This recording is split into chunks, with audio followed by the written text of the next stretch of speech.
మాతృదేవో భవ, పితృదేవో భవ, ఆచార్య దేవో భవ, అతిథి దేవో భవ. ఇలాంటి మంచి మాటలు 2000 సంవత్సరంలోపు వరకు ఎంతో వినసొంపుగా, అర్థవంతంగా సమాజంలో ఉండేవి.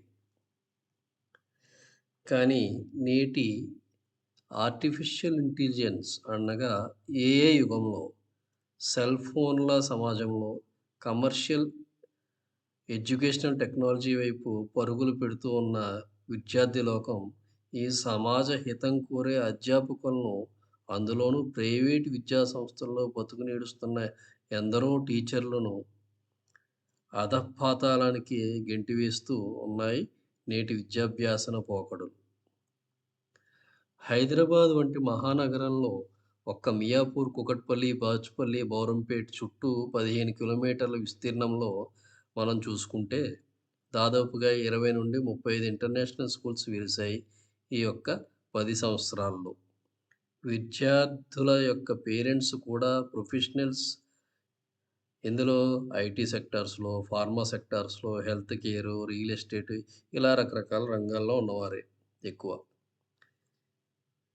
అదేవిధంగా ఇలాగ గుంటూరు పట్టణంలో 15-20 కార్పొరేట్ స్కూల్స్ పుట్టుకొచ్చాయి. ఇ ఇక వైజాగ్ మరియు రాజమండ్రిలో సైతం ఎన్నో వెలిసాయి ఈ మధ్య కాలంలో. ఐసీఎస్‌ఈ అని, కేంబ్రిడ్జ్ అని, సీబీఎస్‌ఈ అని, ఒలింపియాడ్ సిలబస్‌లని ఎన్నో ఆఫర్ చేస్తున్నాయి స్కూల్స్ కూడా.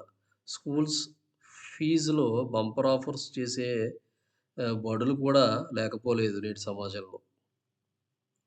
విద్యార్థి మైండ్ సెట్‌కి ఏ కరిక్యులమ్ సూట్ అవుతుందో అని నేటి పేరెంట్స్‌లలో 75% అవగాహన తక్కువ. గ్రౌండ్ ఉందా? టీచర్స్ ఉన్నారా? స్పోర్ట్స్ ఉంటాయా? ఆర్ట్, క్రాఫ్ట్ ఉంటాయా? మ్యూజిక్, డాన్స్ వగైరాలు ఉంటాయా? లైబ్రరీ ఉంటుందా? ల్యాబ్‌లు, అందులో ఎక్విప్‌మెంట్స్ ఉన్నాయా? డ్రాప్ ఔట్ పర్సెంటేజ్ ఎంతుంది? వాటి కారణాలేమిటి? లాంగ్వేజ్‌కి, అందులోనూ మాతృభాషకి ఇంపార్టెన్స్ ఇస్తున్నారా? డ్రెస్ కోడ్ ఏమిటి? ఫీజు ఏమాత్రం పెంచబడుతోంది ప్రతి ఏడాది? పిల్లవానికి సెక్యూరిటీ ఎంతుంటోంది? కమ్యూనికేషన్ స్కిల్స్ పెరగడానికి తీసుకునే సోపానాలేమిటి? ఎమోషనల్‌గా, ఫిజికల్‌గా, సోషల్‌గా, మెంటల్‌గా స్ట్రాంగ్ అవ్వడానికి స్కూల్‌లో ఎటువంటి తర్ఫీదిస్తారు? ఇలాంటివి ఎన్నో విషయాలు కూలంకుషంగా అడ్మిషన్ కౌన్సెలింగ్‌లో సవివరంగా అడిగి తెలుసుకొని అప్పుడు సీటు కొనుక్కోవాలి. ఇది కదా పిల్లవానికి తల్లిదండ్రులుగా మీరు చూపించే దిశ.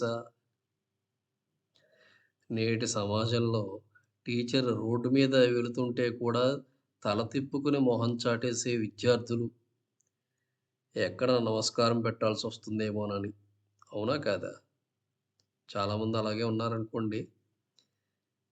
ఎదురుగా నవ్వి మెప్పించిన కొందరు విద్యార్థులు, కొందరు టీచర్ల గురించి తెర వెనుక తిట్టుకునేవారే. ఇంకా చెప్పాలంటే గోడల మీద అక్కడ, ఇక్కడ తమ పోకిరీ చేష్టలతో, వెకిలి పోకడలతో వ్యంగ్యంగా, అసభ్యకరంగా రాతలు చెప్పలేనివి అనుకోండి. పిల్లవాడికి కంఫర్ట్ కెరీర్ కలగాలని ఏసీ ట్రాన్స్‌పోర్ట్ మొదలుకొని యాక్టివిటీసు, ఈవెంట్సు, ఆహ్, దెబ్బ వేయకూడదు, చదువొచ్చేయాలి. అదేనండి. కర్ర విరగకూడదు, పాము చచ్చిపోవాలి అన్న మాదిరనమాట. హ్మ్.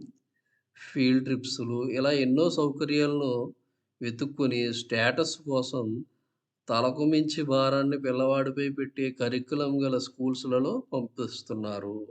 అవునా కాదా? ఇంట్లో ఏసీ, బస్సులో ఏసీ, క్లాస్ రూమ్‌లో ఏసీ, కారెక్కితే ఏసీ, షాప్‌లోకి వెళ్తే ఏసీ. ఇలా ఆలోచిస్తే రేపు ఏసీ లేకుండా సమాజంలో మనుగడ సాగించడం కష్టమే సుమీ. ఏమంటారు? విద్యార్థికి చేతితో ఎలా తినాలో నేర్పించాలి. తోటి విద్యార్థులతో ఎలా మెలగాలో చెప్పాలి.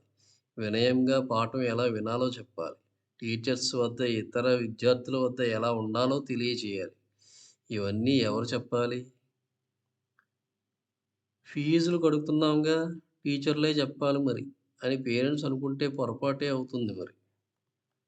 సరే, టీచర్సే చెప్పాలి అని అనుకుందాం కాసేపు. నేడు నిజంగా బతకలేక బడి పంతులుగా ఉన్నారుగా మరి. వాళ్ళే చెప్పాలనుకుందాం. ఫీజులు కడుతున్నాం అంటారు పేరెంట్స్. ఓకే. రమారమి అదే యావరేజ్‌గా ఒక్కో విద్యార్థి 60,000 సంవత్సరానికి కట్టారు అనుకుందాం కాసేపు. ట్రాన్స్‌పోర్ట్ కాకుండా 60,000 కట్టారు.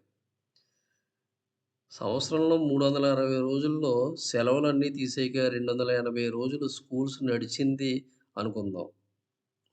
280 రోజులు స్కూల్‌కి మీ పిల్లవాళ్ళు వచ్చారనుకుందాం.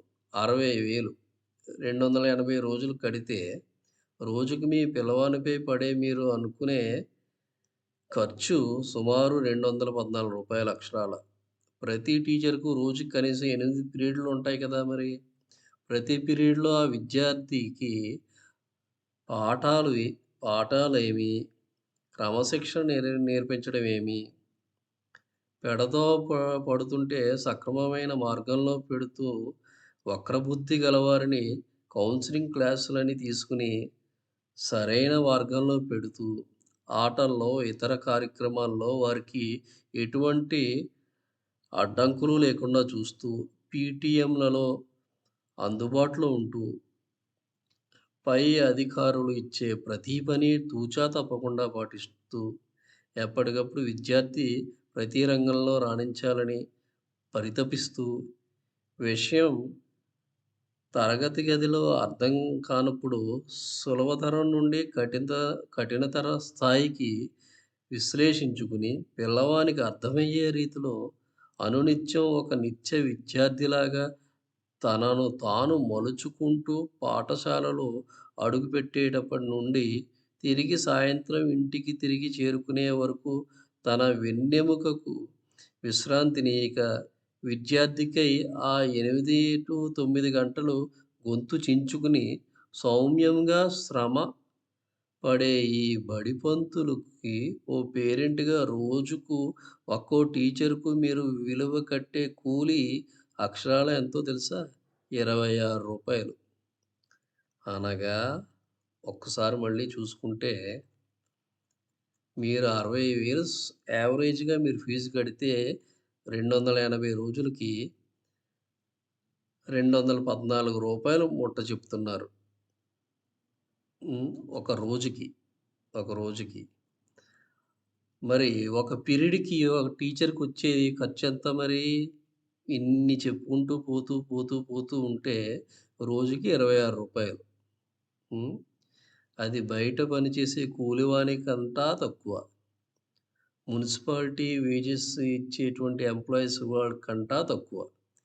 ఇందులోనూ టీచర్లకు బోనస్‌లు ఏమనగా టైంకి కరెక్షన్స్ చేయకపోతే చివాట్లు, ఒకటో రెండో తప్పులను సరిచేయకుండా పొరపాటున వదిలేశాడా ఆ టీచర్ పని గోవిందా. సెలవులు అడ్డొచ్చినా టైంకి సిలబస్ అయిపోవాలి. విద్యార్థి కారణం లేకుండా స్కూల్‌కి మానేస్తే నోట్స్, మెటీరియల్ అందివ్వాలి. రోజువారీ టైమ్ టేబుల్ ప్రకారం క్లాస్‌లో ఉన్న సబ్‌స్టిట్యూషన్స్ మామూలే. యాన్యువల్ డేకి, ఫీల్డ్ ట్రిప్స్‌కి, ఇతరత్ర ఈవెంట్స్‌కి డ్యూటీలు సరి. సంస్థలు బాగుపడతాయి. ప్రైవేట్ టీచర్ సమాజం మాత్రం ఎక్కడ వేసిన గొంగలు అక్కడే అన్న చందం. ఎన్ని బీఈడీలు, డీఈడీలు, పీజీలు చేసినా, ఎంత ఎక్స్‌పీరియన్స్ ఉన్నా, నీవు ఒక ప్రైవేట్ సంస్థలో, అదీ పేరు గుర్తించబడలేని సంస్థలో టీచర్‌గా చేస్తున్నా, నీ రెక్కలపై ఆధారపడే చిన్న కుటుంబ అత్యవసరానికి ఏ బ్యాంకు కూడా అప్పు ఇవ్వటానికి ముందుకు రాని ఓ సామాన్య కూలీవని మాత్రం మర్చిపోకురా. నీ ఆస్తి ఏమని ఎవరైనా అడిగితే, నా నుండి సమాజానికి అందించిన నా విద్యార్థులే నా ఆస్తి అని గొప్పగా చెప్పుకోవచ్చు. అంతేగా మరి. సర్వే జనా సుఖినో భవంతు. సర్వే సుజనా సుఖినో భవంతు. స్వస్తి. హలో, ఏంటండి? వీడియోలు అయితే చూస్తున్నారు కానీ లైక్లు, షేర్లు, సబ్స్క్రైబ్ చేయడం మర్చిపోతున్నారు. ఇది బొత్తిగా బాగాలేదండి. ఆ బటన్ నొక్కడం మీ చేతిలో పనేగా. మర్చిపోకుండా సబ్స్క్రైబ్ చేసుకోండి. అప్పుడు మాత్రమే ఈ ఛానల్ అభివృద్ధి అవ్వడానికి వీలుంది. కొంచెం శ్రద్ధ పెట్టండి మరి. సరేనా?